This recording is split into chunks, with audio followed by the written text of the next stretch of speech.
Hey everyone, welcome back to the channel. Today I want to give some recommendations based on the fantastic worlds that the books are set in. So world building is one of the key things that I love about fantasy, and I've got half a dozen titles here that I've come across in the last 12 months or so where first of all I've enjoyed the book or the series, but I also really enjoy the world that they're set in and just want to explore it more. So let's go and have a look at some fantastic worlds.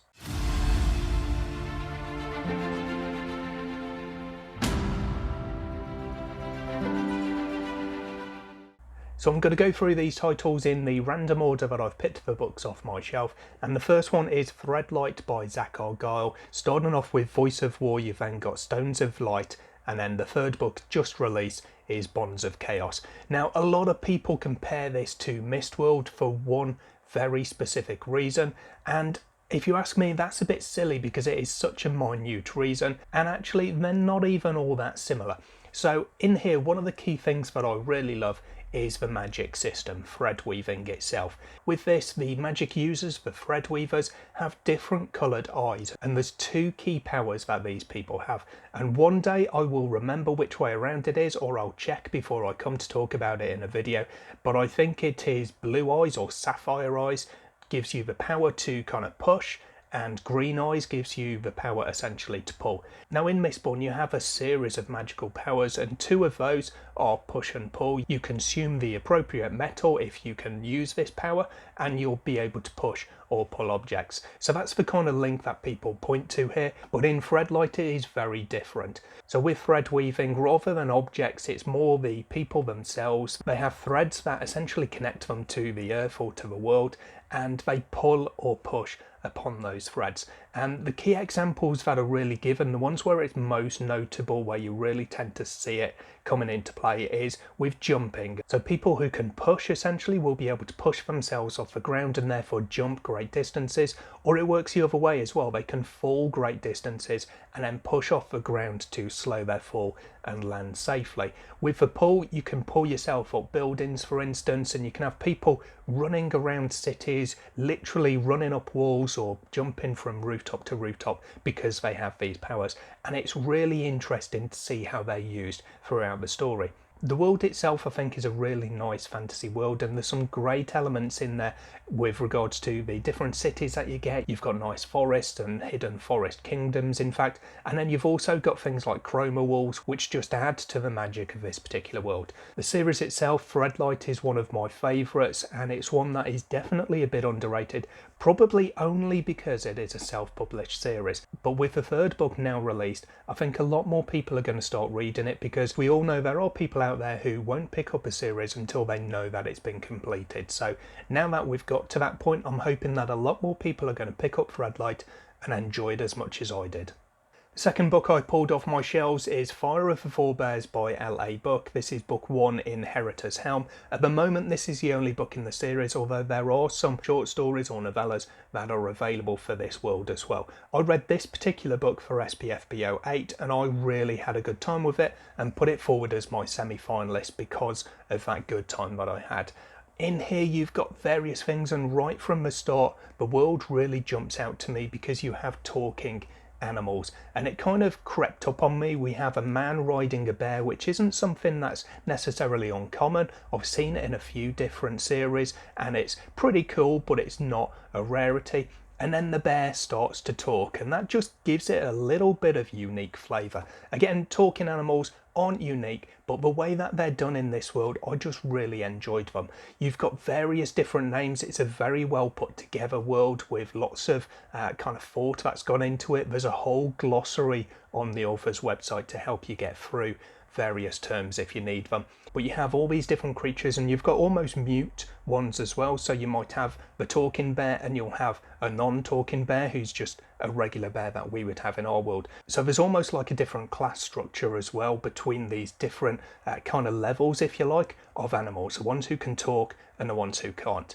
We've also got centaurs in this world, and I really enjoyed the centaurs in this particular book because they do actually play a part. They're not just there as a token magical creature in the background, they do come to the fore as well, and there's a couple of characters who I thought were really pretty cool characters actually, the way that they interacted with the main human character of the story and the way that they helped it to progress. So for me, Fire of the Forebears has been one of my highlights of the year, but I really love the world that it's set in as well as the story itself, and it's one that I'll really hope to explore more in the future, starting off at some point with the prequel novella that I do have on my Kindle.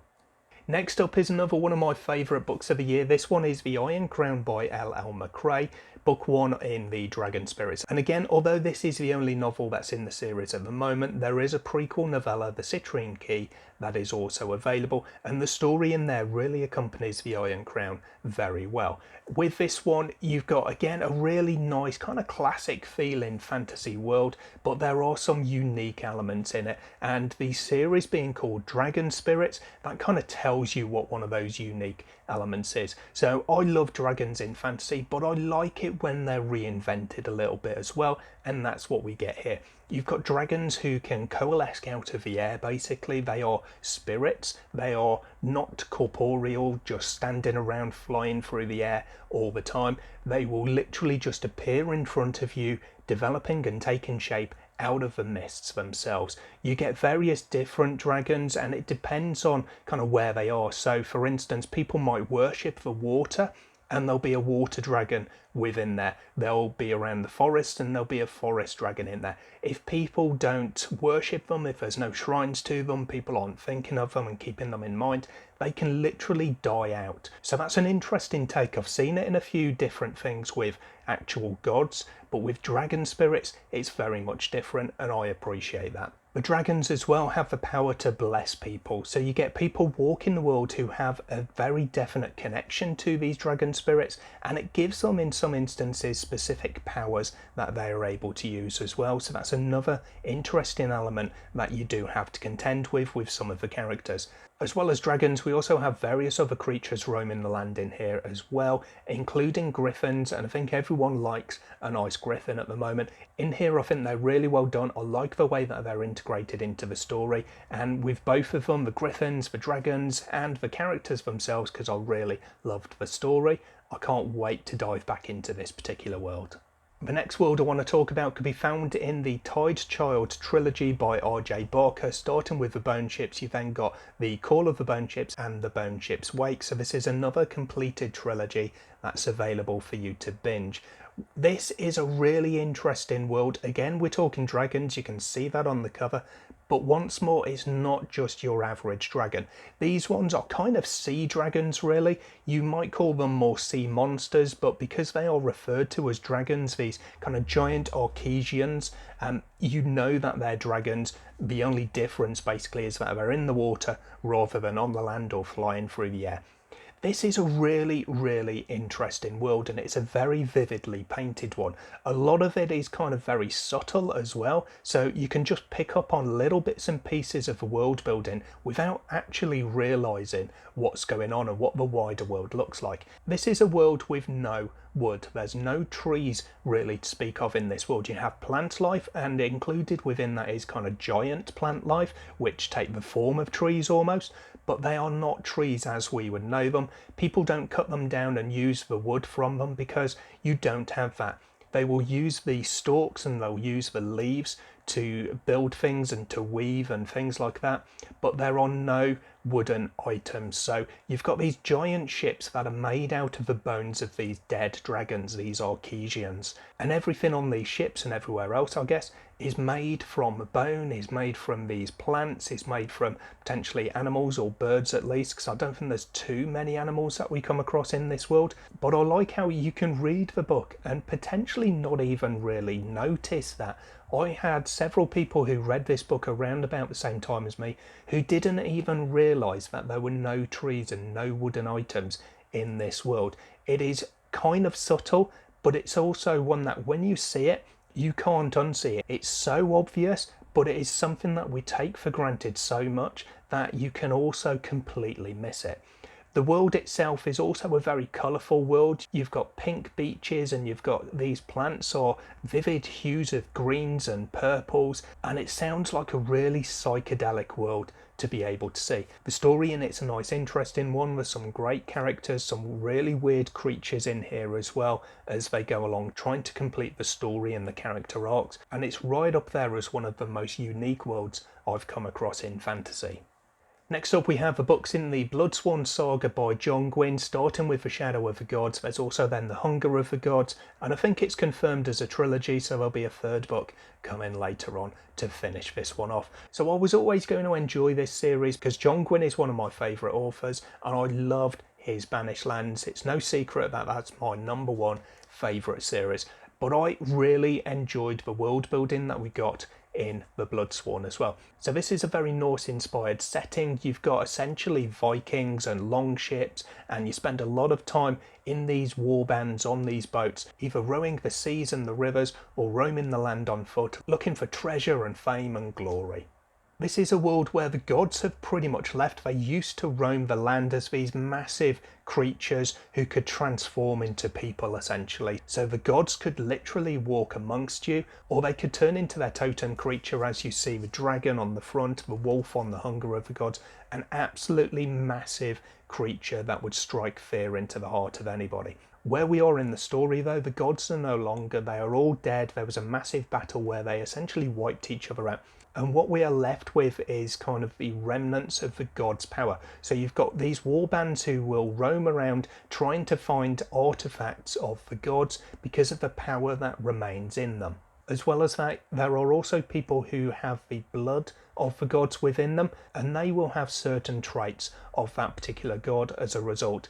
So for instance, a god who is a wolf or a bear, the descendants of that god will be fierce fighters, and they can feel the creature within them growling as they're getting ready for battle because they've got the scent of blood in their nostrils. It's a really interesting world, really vividly done. There are so many more creatures in here as well, lots of them taken from kind of Norse, Scandinavian folklore. So you've got these various creatures that you can look up online and dive down a rabbit hole, learning so much more about them, a bit more about what they look like, although this is a fantasy world, so it's kind of inspired by, not directly taken from. But it's really interesting to have that kind of link. You know that there is real basis for a lot of what appears in this book, and then it's the story itself and the way that it's all weaved together that makes it fantasy. So from the first two books, it's a really interesting series, some great characters in there, but it's another one that I really love more than anything for the world it takes place in. And then the last one that I want to talk about is The Ashes of Averin by Thiago Abdella, starting off with A Touch of Light. Again, this is one where we've only got the one book released so far, but there is a prequel novella, A Prelude to Ashes. This is another one that's got a really interesting world that is almost its own character alongside the actual characters within the story. It's another one where griffins are quite an important part of it, and I really enjoy the griffins in here. They have kind of a link to the sentinels who ride them, and I like the way that that works, and that the griffin can share its power almost and its strength with a particular sentinel, even over a vast distance. There's some really interesting scenes in here as well. Without going into spoilers, I love a nice battle, and when you've got battles with griffins on one side and airships on the other side, that spells epic as far as I'm concerned. And that's exactly what we got here, with battles playing out almost like scenes from a Final Fantasy game. It was absolutely epic, it was huge in scope, it was really well done, and it was so visual. I could see it happening as I was reading it. So that's a really good sign for any book, and it worked really well here. We do have some other things that are really interesting in this world as well, particularly around the religion and the coming or the return of the Seraph, and there's kind of a resurrection theme in here as well, which is a bit of a red flag to some people, including me. But in here, I don't think it's what you would call the resurrection trope, so to speak. I'm really interested to see how it plays out, and if it is what the people following this religion think it is, that all remains to be seen in later books in the series. There's a really vast world in this one with very different locations, climates and peoples, and I enjoyed seeing all those different people, those different cultures interacting and having an effect on each other. And again, it's one that I'm really looking forward to seeing where the story goes next, and to exploring more of the world as we started to get little snippets of towards the end of this book. So that's 6 books, 6 series that I've started in the last sort of 12 months or so that I've really loved the world building for, and I just want to see more of them. Let me know in the comments down below what you think of these worlds, if you've read any of these books, and if you've got any of your own that you think are really special and that I might want to try out as well. If you've enjoyed this video, don't forget to give it a thumbs up, hit subscribe if you haven't already done so and you want to see more content from me in the future. All my social media and support the channel links are listed in the description box down below this video, including my book club Discord, where we'd love to have you come along and join in, and my Patreon if you want to help support the channel and get some additional extras as well. That's it for today, but I hope to see you in the next video coming sometime soon. Until then, as always, take care of yourselves, read some good books. Bye for now.